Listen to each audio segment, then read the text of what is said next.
All right, let's talk about State of Play 2021.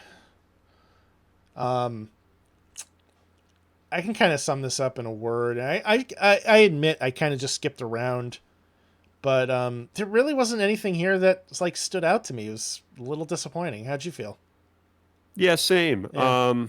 I kind of, shied away from this as usual because typically I'm not very impressed with these state of plays anymore or any kind of game show. And I did before the show started this evening.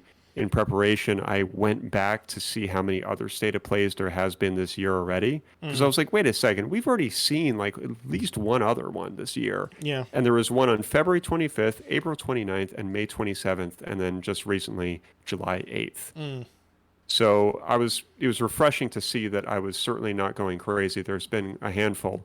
And with this one, I just went on YouTube well after it happened, went straight to the PlayStation YouTube channel mm-hmm. so I could actually see what came out. And I know there's a little bit of gameplay from Sifu, a game that you were Mm, pretty excited about. yep. Um, there wasn't a ton else, and that's fine, like these games are just not for me. It's nice to see that there are there's a little bit more of an emphasis of getting a spotlight on what's coming. I think Jet the Far Shore still looks like a pretty interesting game to me. Mm, That's something that I had talked about on previous episodes. Lost Judgment, I'm assuming, is a sequel to the game Judgment. I'm not sure. Death Stranding Director's Cut. I mean, cool. I haven't played the first game yet, so like I'm looking at that. I'm like, all right, well, it's just extra stuff. That's great.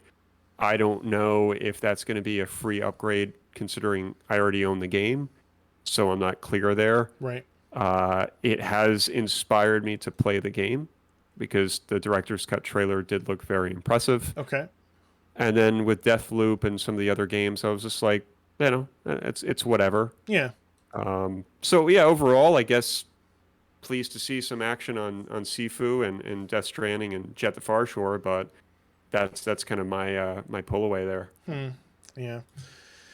Jet the Far Shore looked pretty cool. I guess Deathloop looked interesting. It just Deathloop just seemed like a snarky first person shooter, like every other snarky first person shooter to me.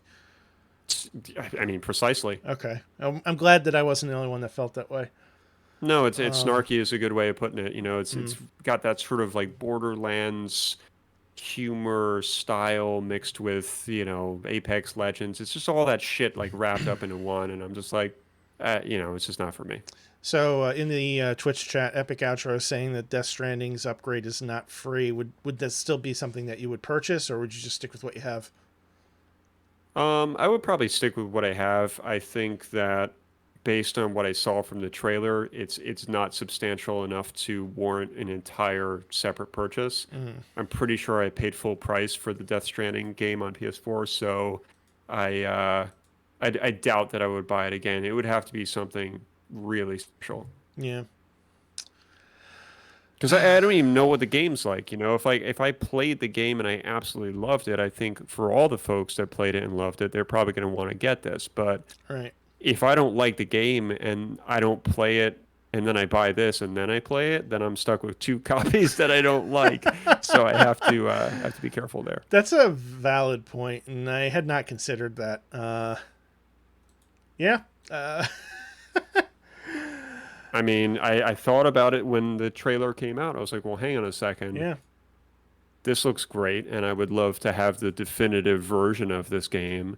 But it's a game that I haven't played. I mean, well, I Right. played like an hour, but it certainly wasn't enough to know what it's like. So Right. I think the safest and smartest thing for me to do is to play my vanilla copy, and if I like it, then I can upgrade to this when it's on sale. Well, then this is a whole nother conversation too. It's like, when do you where do you draw the line with like remasters or remakes when there's or director's cuts when there's so many other games that you haven't played that you want to play? Yeah, I mean, Ghost of Tsushima, a very similar situation. There's a director's cut coming. Yep. I don't think it's a free upgrade. I already own the digital copy, so the answer is no to that one, and it's for the same reason. Yeah. The exact same reason. Yep. These would be good opportunities for somebody like me if I was to get my hands on a PS5 to jump in. Just like with the Switch, if I don't already have it and I want it, like here's a good entry point. But if I already have it, it wouldn't make sense to rebuy it. Hmm. Yeah. I agree, man. So, any other thoughts on State of Play, or should we start to wrap it up for tonight? Yeah, not really. If there's a couple more this year, which I think there probably will be, if this is kind of the cadence that they're doing, then yeah, I just hope to see a few more, kind of bangers in the mix, and hopefully we'll see what's ahead. Yeah. Um, you haven't heard anything on Stray in a while, have you?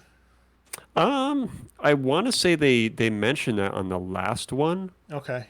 not this last one, but I think the one before that. There was definitely something on Stray, definitely over the past like couple months. I Okay. remember there was something. It might have been from E3. I don't remember hearing anything at E3, but it might have slipped under my radar. Yeah, there was something, but I'm still excited for that game, man. I mean, you and I are cat people. I think a lot of our community in Discord and the WDGR community are cat owners. So I think to be able to play as a cat with a backpack is a no-brainer in our world. Cat with a backpack. Love it. Eat some tuna, man. Eat some tuna at 60 FPS. Oh, goodness.